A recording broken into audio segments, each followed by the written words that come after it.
and thank you for tuning in to Starting Small. Today, I'm joined by Jen Zeszut of GOODLES. Jen, thank you so much for joining me today. Oh my gosh, I'm so happy to be here. Thank you for having me. Yeah, of course. So I'd like to start out with your upbringing. Where did you grow up, and what would you say your childhood was like? Well, I'm talking to you from our headquarters, which is here in Santa Cruz, California. And so I grew up only about 45 minutes, an hour north of here in San Mateo, California. I guess everybody knows it as like where Tom Brady was from. So, Yeah. and yes, I did swim in his pool at one point. But San Mateo is where I grew up. Single mom, raising two girls, and she was traveling all the time, so I kind of had to grow up really fast and kind of be older than I was kind of at all times. So that's how I grew up in San Mateo. Mm. Love it. So growing up, would you say you had an entrepreneurial mindset, or were you into athletics? What were some of your aspirations growing up as a young kid? I mean, I don't come from an entrepreneurial family, so that really wasn't. I was like, you can be a doctor, you can be a lawyer. Luckily, that one of the choices was business person because I didn't want to be a doctor or a lawyer. So luckily, there was like Yeah. that third choice for me. But I always thought that just meant like big corporate kind of thing. So for me, growing up, I don't know. I guess, of course, now this is like my fourth time as a CEO and my fourth company.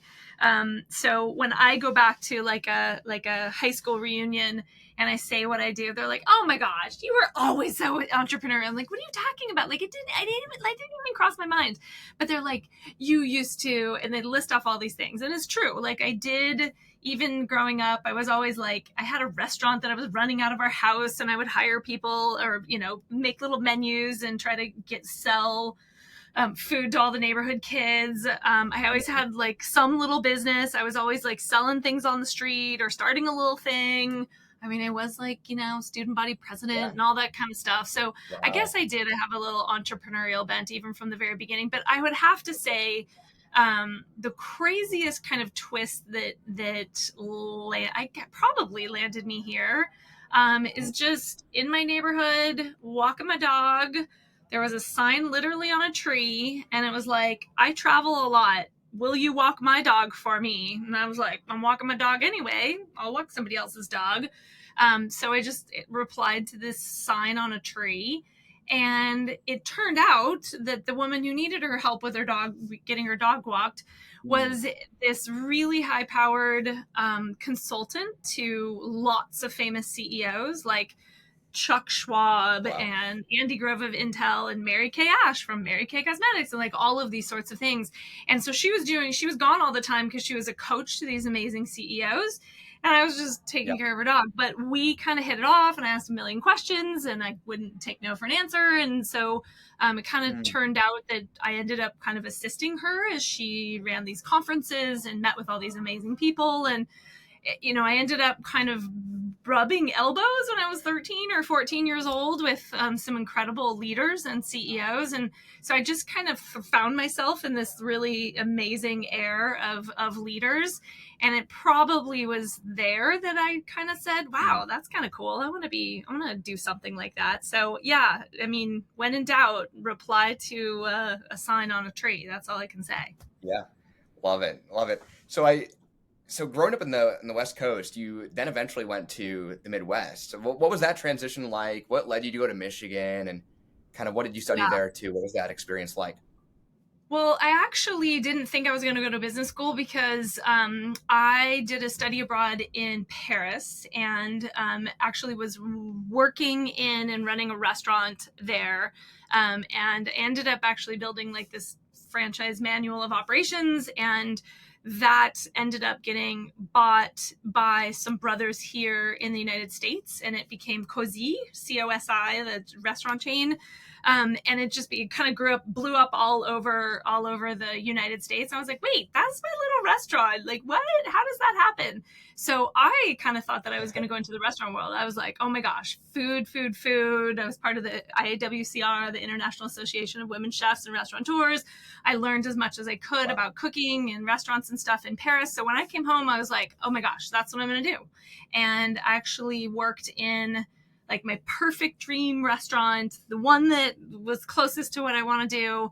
And I was kind of bored out of my mind. Restaurant work is like setting up restaurants is really fun and for me and establishing them, but the day-to-day running of a restaurant, there's nothing new. It's like you have to get really excited because the appetizer just changed and you're like, Yeah. wow. And so it now in my language now, it wasn't entrepreneurial enough for me. So I ended up going, oh my gosh, the thing that I was going to do, which is as like working in a restaurant, like I don't even want to do that anymore. All right, I'm going to business school. So yeah, I knew that I wanted some part strategy. I knew that I wanted some part entrepreneurship, and I knew I wanted some part kind of general business. And Michigan at that time was the #1 business school in the country, #1 in top 3 entrepreneurship, top 3 in strategy, and top 3 in general business. So I was just like, all right, this is perfect. So yeah, little Love California it. girl who had never ever lived in snow showed up in Ann Arbor, Michigan. But it was amazing. It was just a incredible experience, and threw myself into this. I remember my husband always reminds me. He's like, Jen, you didn't know how to do Excel, and I was so scared. Like, what if I have to do Excel? He's like, you'll figure it out. I literally live and breathe in Excel. Everyone teases me. My whole life is Excel now. But yeah, I mean, I showed up in Michigan just like, all right, let's go figure this Yeah. out. So, running P&Ls and learning P&Ls Love and it. how to read them and all that kind of fun stuff. Just incredible. So it just opened up like all these choices for you. But business school is kind of scary because it really does open up so Yep. many doors. And you're like, oh my gosh, now what do I want to be when I grow up? Because it doesn't narrow the options, it opens up the options. So if you have an Exactly. existential crisis of what you want to be when you grow up, like business school just makes it even worse. So yeah, but it was fun. It was such a good time. Yep. Love it. When I kind of looked at some of your background, like following business school, you had a very interesting kind of resume and journey. You get into marketing side specifically. I saw a lot of so like Procter and Gamble, some interesting opportunities you had along the way. What did that post graduation look like before you became a CEO, founder of multiple companies? Yeah. I had been a psychology undergrad and creativity psychology specifically. It's kind of my major. So like how people work and how to get people to do what you need them to do, whether it be a mom or running a company or a marketer or whatever it was, like that always really fascinated me. So I knew marketing was kind of the direction that I wanted to go. I actually started in the marketing practice, Procter and Gamble assistant, ABM, on Mr. Clean and Comet, my classic Wow. CPG, which is so awesome to kind of learn how it's supposed to be done, which was very confining for me. And Yeah, I was constantly coming up with ideas that was like making my poor brand manager and category manager like cry because it was so bold and something that Procter and Gamble would never do. And I'm like, I know, but why not? Like why not? yeah, And it was like, I don't think you're cut out for this. Like something is not fitting in here. So I actually went to MMG first, which is a very hardcore, almost like it was literally was a spinoff from McKinsey. So kind of classic strategy, like very very structured consulting firm. And that's another yeah, one where I just learned so much when it comes to just like running disciplined analyses, like building decks, like all of kind of the hardcore strategy and operations, but for sure. also a strong focus on marketing. So a lot of foundational work that started there, and then that company got bought by. It looks like I've had a bunch of jobs. I basically did nothing, but it got acquired and by US Web CKS, and we became March 1st. And then I ended up running the strategy practice for the West Coast and had all these clients and all these brands over time. So I don't really jump around. I kind of find something and I stick to it. And it's just like the company kept Totally, evolving. But I did get a totally. chance to help launch, iPhones with the team on the Apple side, and worked with Red Very Bull cool. at the very beginning, and worked with just like incredible brands and how they build and scale and grow those. which has always been a passion for me. But as a strategist and behind the scenes and it's fun to just like put your ideas and your thoughts out there. And eventually I end up kind of starting my own software companies. I kind of started really big, and then I went to eBay and ran a really giant business there, and then I got little smaller, and then ended up starting my own company. So it just kind of and I apparently can't go back, because I said I was never going to do this again, and then here I am doing Goodles. So anyway, I guess it's my calling. Wow. So, yeah, I mean, with this massive background in different industries, covering different products, kind of both B2B, B2C, but you get into software. What did that look like, that company, that your first founded company? Yeah, well, I mean, everything has been in CPG. So my software company was a way for consumer product companies to tune into the voice of the customer out across the internet, the thing called social media. I remember pitching my friend up at Adidas, saying it'll help you tune into like Twitter, and they were like, "What's a Twitter?" And I was like, "Oh my god," because I started my company like right at the same time that Twitter was starting, like right down the block. So it was very early Yeah. days of like social media listening, artificial Mm, intelligence, natural language processing, all that kind of stuff. So it was always insights from the voice of the people in for brands. So we grew really mm, fast, scaled it to hundreds of really, really amazing consumer packaged goods companies, from Coca-Cola all the way down to, Adidas and Visa and all these different, Jamba Juice was a client, all those kinds of mm. things. And then it got acquired pretty quickly. And then it was like, well, if I can bring like a million things together within social media to develop insights for CPG brands, why don't we do that with everything? So Beckham was my second company, where a lot of like the same concept, where we brought in all the different things that brands can spend money on. You can spend money on TV and print and radio and out of home and digital and this and that. But what's actually working and what's not Yeah. working, and what do you do more of to truly accelerate? Because that's always the thing, like in software, Mm, you go so fast. If you see an opportunity in the market, by the end of the week, you're built a prototype and you're putting it out there and you're getting it out there in the world. And I'm looking at the CPG industry, and it's like so slow. It's so yeah. conservative, and it like never changes. Even with my second company, we had really the world's biggest brands paying us so many tens of millions of dollars to Wow. give them insights on how to grow faster. And they would take this, spending $20 million, and then do nothing. They would change nothing. And I'm just like, wait, what do you mean you don't change anything? You're not going to change up your mix or do more of this or less of this or do anything? And it's just, Mm, it was kind of shocking. So for my third company, that's where, it was a long story, but I met a team and they were just like, we think you should run the company. And I was like, okay, big talker, you are preaching how to grow a business really quickly, how to scale a consumer brand. I've done it from the strategy side. mm. I've done it from behind the scenes. I've done it from the software side. I've been Yeah. coaching to the CMOs, to the CEOs, to all this kind of stuff. All right, big talker, let's see what you can do. So What is the third one?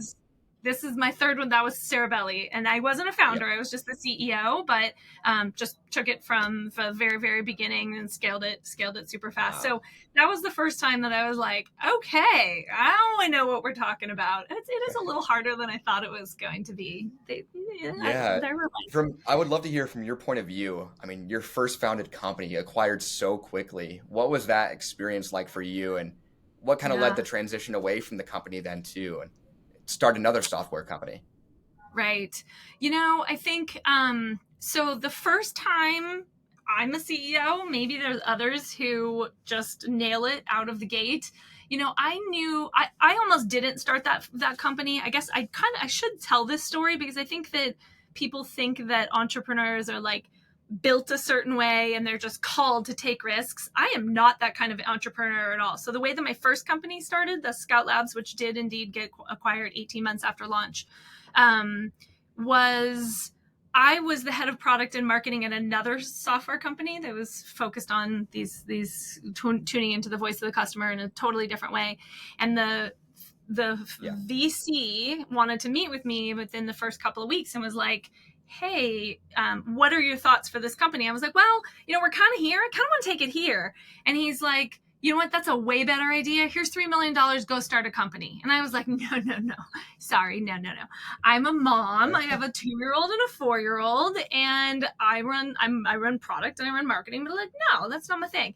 And then he was like, no, I think it's your thing. And I was like, no, I don't think that was my thing. And so like luckily he pinged me and bugged me for about 2 or 3 weeks. And then I called him. I'm like, I think it should be called Scout. Isn't that a good name? And he's like, oh my God, we got to do that. So anyway, and so I was like, Wow. okay. The first time I did it, I didn't know what I was doing. I made pretty much every mistake in the book. So there's something about, once you do that, and it's still like, thank goodness, ended well and had a good exit, and we had lots of little successful people, but it was rocky. That was a rocky road, and we could talk a long time about some wow stories there. So I think that after you do that, you're just like, oh my gosh, I got to do another one, because I'm going to make different mistakes. Each time I'm going to make different, but at least I'm not going to make those mistakes again. So I think I had there's a core team that and other people that I wanted to be a part of and to do it with and to do it alongside with and all of those sort of things. So I think you're so badly want to just like not make those same mistakes again. So that's why I did the second one. And then we already talked about the third one, which was like, all right, big talker, you say that you can do it faster than all those other ones can. Let's see what you can do. So there's definitely, but this one, so Goodles now, same thing. When I wrapped up that third one, had this job offer for a really, really big company that's somewhere down here. And I was finally going to have like a normal paycheck, like a normal person, and have a really big, nice corporate role and all of that kind of stuff, and just put all this startup stuff behind me. And it was Paul, my co-founder, and Molly, my amazing founding partner. She's like, just talk to him, Jen. I was like, Mom, it's not gonna happen. There's no way. I'm done. I'm so done. I'm done. Just sleepless nights and working 22 hours a day and like all of the stuff. Like I'm really ready to just do something different. Just talk to him 20 minutes. And I got off the phone. It was 20 minutes. And I walked into the room and my husband looks at me and he goes, oh my God, you're doing it again. I know you. And I was like, I have to. Oh my God, wait till you hear this. And then here we are. The rest is history. So yeah, I think there is a calling. I think I'm called to do it, because I can't not, I guess. I don't know. Totally. It's no, totally. I would love to hear, I mean, like the inspiration behind Goodles. Like, what were you guys trying to disrupt in the market? Your branding's really, I love the stance you guys take, but I would love to hear your point of view. Thank you. Yeah, I mean, it was a quick conversation, and the whole entire opportunity was just so crystal clear. I mean, Goodles is, and if anyone doesn't know who Goodles is, we have reimagined the category of mac and cheese. And when we hit the scene just over 2 years ago, the category was pretty sleepy category from both a nutritional standpoint. There's one leading competitor that's been around for like 75 years. And then there's another second competitor that's been around for 36 years. And, nutritionally hasn't really evolved very much. Branding hasn't evolved very much. The other thing that we just looked at is like both clearly define mac and cheese as for kids. One of them has like noodle art to do with your 3-year-old on the back of the box. And the other one is like push the bunny's tail to open the box. And it's all very kiddie. And it's like, I love mac and cheese. And we all love mac and cheese, and our founding team loves mac and cheese. And so we have this like kind of a basic idea is like, why is it just for kids? Couldn't we do something that from a branding perspective, from a nutrition perspective, from a product perspective, like everything, just rethought the whole entire category? Because if we do, not only if the nutrition is superior, of course we can steal some share. And of course there's like families that might be feeding other products to their families that feel pretty guilty about it and kind of feel like it's like a breakdown as a parent because you open that box and everything. So I think there's a steal share opportunity, but what I really think is that there's an opportunity to grow this category, like blow the category up and grow it wide open by Yeah. saying it's not just for kids anymore. And, we've launched, whether it's truffle, here comes truffle. We've got spicy ones down the hatch. We've got a new one that's coming out in just like a week or two that we're excited to talk about. Gluten-free, we just launched. So we're doing things that like no one has ever done before in this category. And I think the branding looks different. The nutritional profile is totally different. Like we've just kind of, everyone's zigging and we decided to zag. So it's fun now to talk about it because I'm happy to report that Goodles is doing really, really, really well. But it was non-obvious in the beginning. Like it felt obvious in that first minute. And when we were like, oh my gosh, there's a category potential. And like, no one's doing it? Really? No one's going to do this? Like, oh my gosh, we got to do this. Huge category potential, huge, amazing product potential. Molly, who's our incredible food scientist and chief product officer, she's going to make it. She's going to nail this. She's going to make it great. Like we knew we had a product opportunity, a branding opportunity. Like it just checked all the boxes. So then we marked out to go get some money because Paul and I are self-funding and I'm cashed out my 401k and all kinds of things that your husband is not super happy about because I decided not to take the high power job and instead cashed in my 401k to go self-fund this. So it was a bit of a swing there that was a little hard to swallow. So went out to go get funding and we had a lot of no's in the beginning. It made no sense. It's like, no, it's for kids. So, why do these boxes, why does it look so sexy and beautiful like a disco party? It's supposed to be natural and it's supposed to be healthy. I had one VC say, if you could just like maybe add like some, veggies and have them maybe doing some push-ups or something on there, like some anthropomorphic veggies, to really telegraph kid and health and green things. Or they would say like, it's gooder for you. It's higher nutrition, it's higher protein, it's low glycemic index, it's clean ingredients, all that kind of stuff. Can it be more green? And I'm like, no, it's gonna be pink and it's gonna be like, purple and things like that. Cause you want your mac and cheese to look yum. You don't want it to look healthy. So there are a lot of people who are just like, I don't get it. Good luck with that. Like you can't do it. You can't do it. And so it's really fun to fast forward and say, yeah, I guess you can. So it's been fun. Love it. I would love to hear. You guys have a very powerhouse founding team, first of all, but what did the prototyping process look like formulating the mac and cheese itself, the actual product? Well, it was summer of 2020, so that let's just set the scene there. Paul and I incorporated the company, and he in October of 2020. And after getting started for a couple months, he and I didn't even meet in person until April of 2021. So there you go. So lots of FedExing, little tiny weird baggies of noodles, all over the country. Molly's incredible. She started working on it in that same summer. And pasta's hard. It is really hard. It's not something you can make in your kitchen. You're using really big facilities and you got to scale up on bigger and bigger types of machines and things like that. So you can't just it's not like baby food. You can kind of smash it and take a bite and see how it works. Pasta's really, really hard. So it was tough. It was really, really tough. Sorry, I have to do a quick cough there.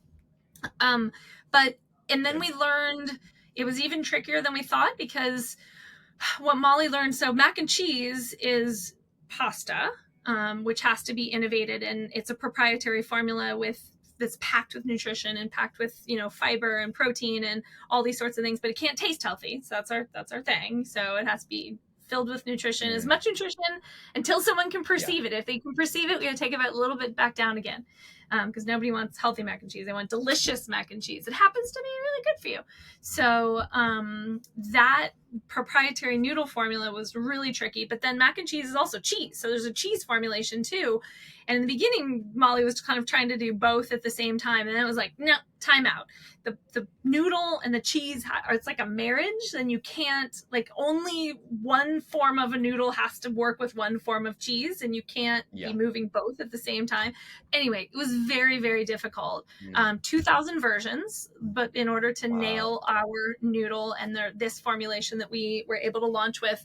But I will say that we launched in November of 2021. So it was a lot of rapid prototyping, a lot of Mm. weird, strange looking noodles in little Ziploc baggies that we shipped around the country. Um, One thing that we did do in the early days, though, that I think helped us with the prototyping and also gave us confidence, like when we were ready, because you can kind of prototype forever and not know when you're actually like, are we good? Are we ready to go? We actually started For sure. with our community. So we created what we call our do-gooders, because these are noodles Mm. gooders. So we have to have our community are called our do-gooders. We had about 3,000 of them at the very, very beginning who were tasting Wow. little weird noodles with us. So a lot of FedExing of a lot of little noodles across the country, even to our do-gooder community. And we would constantly asking, we would ask, how much do you like it? Scale of 1 to 10. But then was the critical question, which is, at this price point, and as from far as what you've tasted so far, what's the percent likelihood that you're willing to switch Mm. from what your mac and cheese that you eat right now to this one that you're just tasting? We did Yeah. not start really high. We didn't at all. But once we hit, I think we hit 92%. 92% were willing to switch and stop eating Mm. whatever they were, Wow. toss whatever's in their pantry, and they were ready to go.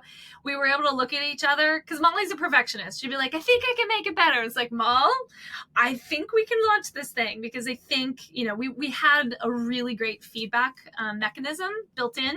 And then, of course, you also have 3,000 people who've been tasting it from the very beginning who can't wait to tell their friends and can't wait because they really, truly were Mm. helping to co-create this with us. So I'm Yeah. so glad we did it that way. And maybe if it wasn't the pandemic, we would have done it more traditionally. But Yeah. everything happens for a reason, I guess. And it Yeah. just, I'm really, really happy how it all turned out. No, it's incredible. I mean, building that community before you guys even launched is, first of all, that's huge. It's awesome. Um, Yeah. but the growth you guys have had in the past couple of years is insane. I would love to touch on that. Just in the past couple of years, I saw some accolades here. I mean, over a 3,000% jump in just the past year, which is crazy. So what are you granting some of that to? Product, marketing, etc. I'd love Oh, to hear. man. It's true. The stats are pretty staggering. Recently, well, actually, it was all the way back in last September, we shared the stat, which is we're selling one box every 2 seconds now, So cool. somewhere around the country. That number's even higher now, and we haven't done an official stat. I'll do one soon, but it's Yeah. just crazy. Like, what is happening? So I will be honest with you. There's some things, like, I'm the spreadsheet person, so there are things in my model when the idea like came to me, thanks to my friends, and brought it to me. It was like, oh my god, this checks so many boxes. It checks the category, big category, sleepy category, design it, so I knew that superior product was part of it. I knew that the nutrition was part of it. I knew that the potential to do something branding, that was a big part of the success. Mm. Team is everything. If I have only one skill, it is to Yeah. somehow convince incredible people to come and work on my projects. Like this team who I've assembled here, I'm so proud of them, and I can't believe they left their amazing jobs and their amazing careers to come do this with me. Mm. So that is another big, as far as Definitely. are the stars aligned, that's a really, really big one, this team. So, and there's something about this team. They're so senior. I think that's another benefit of like having it be the fourth time you've done this thing. People who have been there, who have done Yeah. that. It's not anyone's first time doing this. And so what that means for us is that, Greg, my COO, he's got a contingency plan to the contingency plan to the contingency plan. He's already been there. He knows like the 4 or 5 things that could go wrong at the next step. And so we're already Yeah. solving for that before it's even happened. It'll be like, Jen, there are rumors that in 2026, this one ingredient, the thing might, expense might be go up. So we're already working on it, and we're flying and we're running line trials to make sure that we vet, da, da, da, da. And I'm just like, I love you guys. I love you guys. So a big part of this is also like, what are the kind of key contributors to success? It's not just that it's a good team. It has to be the team that is ready to scale at this level and this quickly, because it didn't look like it when we were first fundraising. It didn't look like this was going to be like an instant overnight success. And we certainly, couldn't even get funding in the early days. But once we launched, actually thought that we had 5 or 6 months worth of inventory when we launched. And we sold out in about 2 weeks. And so it was really on day 1 or 2 that it was like, I think we need more co-mans. And everyone was just like, oh, wow. Okay. Gotcha. And we have had to, flip co-mans, and we've outgrown almost everything faster than what normal people or normal companies are doing in 2 years. We're doing like in every, 4 months or something like that. So it just takes a mindset. When you're going this fast, I think when you're doing it slowly, there's so many beautiful things about it, believe me. But you're, kind of bumping down the road, and you can kind of look out the window and be like, oh, pothole's coming, and you have time to steer.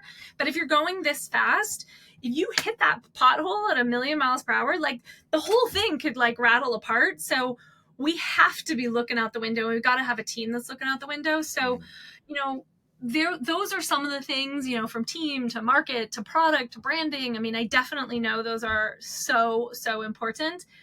But the spreadsheet person in me will be honest. There's something else that's happening here that I don't fully understand.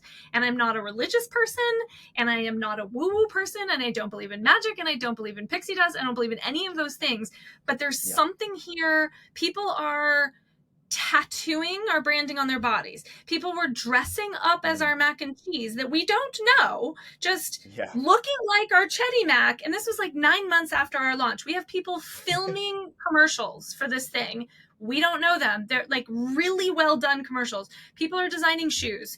We are invited to weddings constantly, like the Noodles. It's like, I don't totally understand. There's something that's like 1 + 1 is bigger than 2. And I can't, I'm honest that I don't know and I don't understand it. And I think there's a fun part to this is like, we got to just see where this goes, because I don't know what this is all about. And I don't know how this is happening or like why exactly is happening. But wow, it's like an honor to be a part of it. And we're just enjoying every single minute of every single day. So it's incredible. Yeah, no, there's so much momentum. And you answered the first one with co-manufacturers you guys leverage for production. But what about inventory? Is it 3PL the route you took? What does the supply chain look like for Goodles, especially kind of forecasting the growth? I mean, you guys have to have some outsourced to help as well. Oh yeah, it's tough. As you know, like every time there's something new that comes online, it becomes really hard to forecast, and we're just like new. So wow. So we launched D2C at the beginning only because we didn't know any retailers, and no retailers wanted to stock us, and that's the only thing that we can control. D2C was never.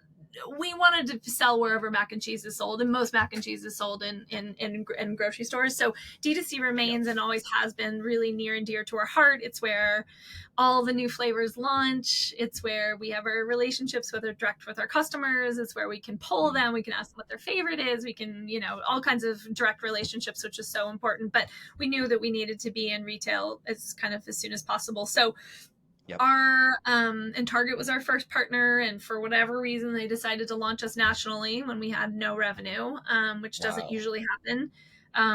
But they gave it there's again, like, why does that happen? I don't know. And people are like, well, but why did it happen? I'm like, I don't know why it happened. I just don't know. Same thing with Whole Foods. We got that right after. But all of that is, I mean, Target was only maybe 18 months ago when we first went into our very first retail door.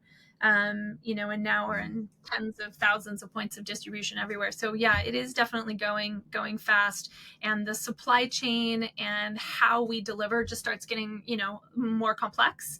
But we've really Yep. stuck to our knitting. Like, you're not going to see us going into frozen mac and cheese or crossing temperature states. Like, we are also, Yep. we are in the pasta aisle, but super simple, like line extension, because we're making noodles anyway, and they're rolling off the line in the exact same factory and rolling into boxes. So Yep. we just know that to go this fast and to go grow this big this quickly, simplify, simplify, simplify. Like, we say no to Mm. so many opportunities, and believe me, there's so many people on my team who are like, Jen, will you say yes to more stuff? And it's like, I know, but it's the discipline. It's the only way we can do it, because we're teeny. We're still a teeny little team, Yeah. and we want to continue to be lean, and we want to continue to be scrappy. And yes, we just secured an amazing, great Series A, and with Elle Catterton, the premier Mm. consumer brand VC, leading the way. But no, Incredible. we're not getting an agency. We're still scrapping. Like, Yeah. this is us, and I don't care how big that somebody tells us we are. I'm going to be like, no, we're a startup, and we are like filming our stuff in the parking lot like we always do. And it's, Love it. my high school son, who started when he was 15 editing videos for us. He's in college now, but he's still editing our videos. I mean, it's just, we're scrapping. And I think Love it. it comes through in our marketing, and I think it comes through, I don't know. I think that might be one of the reasons that there's just such a huge following, because Yeah. we do stuff that the big guys, the Crafts and the As I Annies say, and if stuff, conventional brands would don't do never do. it. Yeah, Yeah, yeah. exactly. So So I what would you think we say like is the primary consumer? Go ahead. Sorry, I'm sorry. Cameron. I was gonna say, what would you say is the primary consumer? I mean, it's a universal product, but I'd be curious. What do you find? I think about it as bowling pins. So you're going to knock down quite a few bowling pins. There's definitely the grandmas who are making it for their kids. There's definitely the fitness crowd who, post workout, all those kinds of things. But like, when you're a startup and you have no money and you have such a tiny team, you got to pick a bowling pin. You got to decide what that first bowling pin is, and hopefully you're so successful it knocks down another, and knocks down another, and then knocks down another. So we just Mhm. had to be really, really crystal clear when we launched about our bowling pin. But believe me, we were crossing our fingers and hoping we would knock down some other bowling pins too while we're at it. It's just, there's not enough money to go after multiple bowling pins. So, Yeah. we picked kind of young adults, single, doesn't have kids, those sorts of things. That was kind of our bowling pin. But we have ended up knocking down a lot of bowling pins. I think that young parents or young moms, even if they do have kids, I think our creative really resonates with them too, because they used to be that like 5 years ago. So it really Yeah. resonates with them. I mean, families, we're knocking down tons of families. So our lots and lots of families are consumers, but still, a majority are not. And I think that's the exciting story. Back to what the original plan was, is I think we can grow the category. I don't think this is just a fight for share. I think, Mhm. if we do this right, I don't know, it's kind of like ice cream or something. Like, of course, little kids love ice cream, but if Yeah. it's a cool brand with great ingredients and really cool flavors that are blowing our mind, you can be any age and you can love ice cream. For And for sure. some reason, we didn't do that, or we didn't even conceive of that in mac and cheese, and now we have. So it's been really fun to see. So yeah, For sure. it's Well, as we crazy. slowly wrap up here, I would love to hear what do you think the future of Goodles looks like? What is that big vision picture that you'd love to paint? And by the way, when this episode is released, the new product you mentioned will be out. I'm not sure if you can tease any of that, but I'd love Well, to hear the I future of Goodles. Yeah, I mean, I'm happy to. Just this week, it's been a crazy week. We launched two new flavors. Probably the number one request the minute that we launched was, "Will you please do a gluten-free version?" So we launched this week. Awesome. We launched gluten-free Chetty Mac, and then gluten-free vegan. And it's called Vegan Be Heroes. I just love that name. Um, Mm, so that's a biggie, because again, back to the yeah. 2000 versions of the noodle that took forever. Molly's been working on this one, but since launch, it's been almost 2 years that she's been trying to nail this noodle, and she nailed the noodle. So that's pretty exciting. But part of kind of how we've conceived of Goodles, so I think, I'm not going to say specific flavors, but what I will say is that, people love the variety. They want their pantry filled with, because there's, sometimes they're kind of in a, sit in front of the TV and have the nostalgic flavor that you kind of grew up with. But sometimes you're kind of in a spicy mood, and sometimes you're in an adventurous mood, and sometimes you're in a truffle mood with your Yeah. girlfriends and you're drinking wine. So like we want, there's a Mac for that. Like whatever mood you're in, there's a Mac for that. Even if it's post workout, there's a Mac for that too. So, or if you're gluten free, there's a Mac for that. So we are, you're going to see us continue to launch an extraordinary amount of innovation. And I think that if you saw how small we were, you'd just be like, are they insane? And I think we are.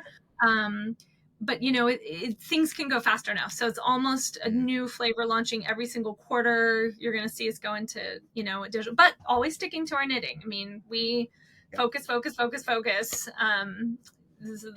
It's just such a ripe mac and cheese and pasta is just such a ripe vein for so much innovation. So, and we can still, not have to go into frozen and not have to go into fresh and not have to go into a million different things. So lots of innovation coming down the pipe. This year is going to be a crazy, exciting year. So so that's Goodles. I mean, we're just enjoying every single day. It just feels, we get these incredible letters from people that we're really like changing their lives. Either they've always wanted, been trying to eat healthier, but it's just they're constantly torn and they have to either choose, something that's healthy, and they just can't, manage their weight, or they can't, those sorts of things. We get letters from parents who have kids who have cancer, and they have their kiddos just can't really eat much because they're on chemotherapy, and Goodles totally changes their lives. We just have like stories that we just never thought that we would be hearing of how, by making people not have to choose between what they love and what feels good in their body, it really is huge. Like it is transformative, and the stories just bring tears to our eyes every day. So we're so happy. I mean, what's our ultimate goal? I don't know. I mean, doing what we're doing on a daily basis with each other, with this much mission and this much like feedback loop from the universe, just saying thank you for doing what you're doing. I don't know. It feels like we're kind of there. So we're having a really good time, and time will tell where it goes, but we're just trying to stay really in the moment and to keep up with things, cling with our fingernails to our little rocket ship, which is so much fun. For sure. Well, Jen, you've had such an incredible journey, and I would love to hear. We always wrap up with this question, but if you can share one piece of advice with an aspiring entrepreneur, maybe something you've learned or regret along the way, what would you say that would be? Oh my gosh, I'll try to keep it short. I do try to talk to as many aspiring entrepreneurs as possible, and sometimes I'll hear they want to do something so badly that they kind of like rush into something. Like it's more fun to just do something and to start something than to start the right thing. And I guess the theme is I'm not a huge risk taker. I don't really like take too many risks myself. So I guess my advice to anyone thinking about it is, before embarking, gosh, just make sure that it is like the idea, because it is so much life force. It is going to be, you have to make the assumption that it's 10 to 12 years or something like that of your life that you're committing to this, for sure. So I think that sense of the stars aligning, my partner Paul and I, we talk about, like in Vegas, if you're running the slot machine, the only way any change is going to come out of the thing is if it's cherry, cherry, cherry, cherry, cherry, cherry. One banana and you get nothing. Yeah. And so many times, it'll be like, I really have this great idea and I have everything figured out except for, we haven't figured out a way that could ever scale. But other than that, I feel like it's like, oh man, you got to at least on paper have worked through it and make sure that you have the best possible shot at cherry, cherry, cherry, cherry, cherry. Otherwise, it's just, there's so many different things to do in life, and there's so many great things. Or at least get started with somebody else's idea and learn the ropes, make all those mistakes with somebody else's money and somebody else's project, and then go, do it yourself. So I don't know, maybe that's not what it's not a very bold risk-taking advice, but I just think knowing what goes into making something like this successful, you got to be 1,000% all in. So make sure that your cherries are lined up and before you go. So For sure. Love that yeah. analogy. Well, Jen, thank you so much for joining me. And to the listeners out there, make sure to check out Goodles at goodles.com. Thank you, Cameron, so much. It's been so much fun talking to you.